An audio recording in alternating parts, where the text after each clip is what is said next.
For step 1, we're going to use a yoga strap. This is a 10-foot yoga strap. If you're tall, you'll definitely need 10 foot. Otherwise, 8 foot might work. I have gone ahead and looped my yoga strap kind of with the medium size loop. And for this one, we're going to start reclined.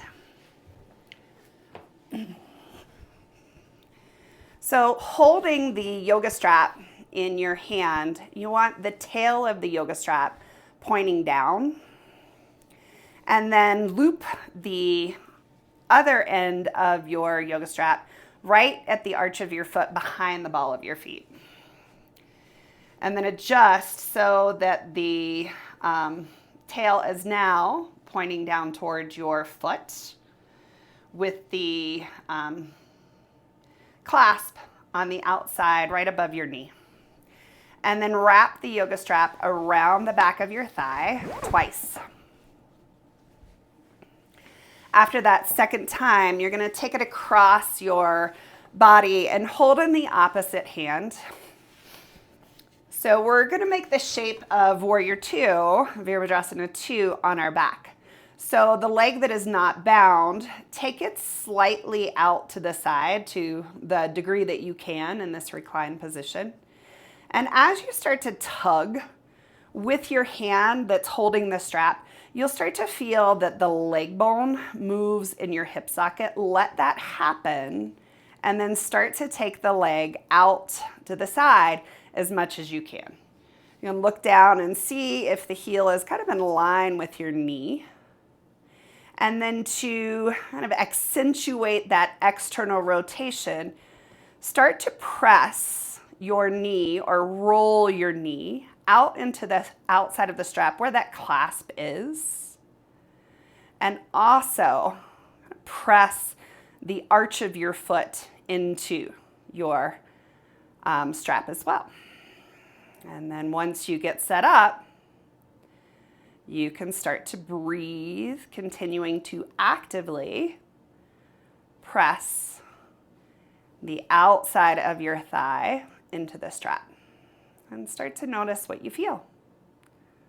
This is step 1.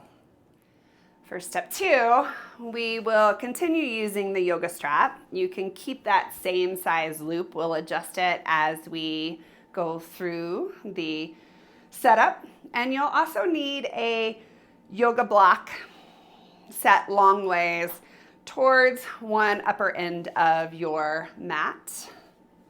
So we'll take the yoga strap and place it around your upper thigh all the way up into your hip crease with the tail of the yoga strap behind you, pointing behind you. You can start with the clasp right at the edge of the hip crease and start to tighten the yoga strap in the hip crease. You want it as deep up in there as possible. Loop the yoga strap once again twice around your upper thigh. And then you will bring your foot onto the yoga block. And you want to make sure that the balls of your feet and your heel of your feet can both press into the block. Just hold the yoga strap in the same hand that the leg that is on the block. And then step your opposite leg backwards.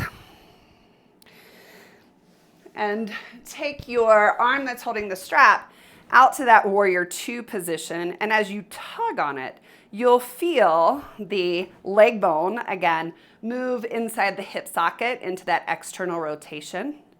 And then press all 3 points of your foot, so the ball mount of your big toe, your pinky toe, and your heel into the block. And having your foot up on the block helps you find that deeper hip flexion, bringing your thigh parallel to the ground. And tugging the strap and creating that Warrior 2 arm also creates a deeper connection to the core as you hold out, hang out here in Warrior 2 with feeling that sense of allowing the leg bone to roll out into external rotation. This is step 2. For step 3, we'll use a wall and a yoga block. So bring your foot, toes pointing towards the wall. Take the yoga block at that longest, narrowest length and place the block between the kneecap and your wall.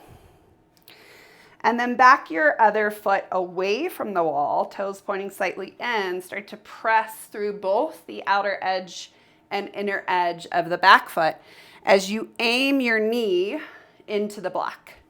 You can bring your front hand to the wall and creating that stack of your rib cage over your pelvis and reach your opposite leg back. Once you're set up, take the information that we got from step 1 and step 2. So rolling the leg bone in the hip socket and pressing the knee into the block.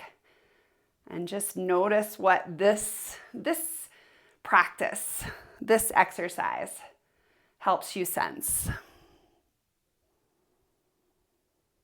And this is step 3. And step 4, the final step, has us using the wall in a yoga block again. So we're going to position our back body in front of the wall and step your feet wide as you would in yoga or warrior 2. Point the back toes in and go ahead and point the toes towards the short end of your mat. Moving into warrior 2, take your block and place it between the outside of your thigh closest to your knee and the wall. So we are finding that same sensation of rolling the leg bone into external rotation in that bent knee hip, but we're also adding in that element of abduction or opening the thigh by pushing it into the block. Once you're there, you can extend your arms out to the side, reach your arms out to the side, and look out over your front arm as you would in warrior 2.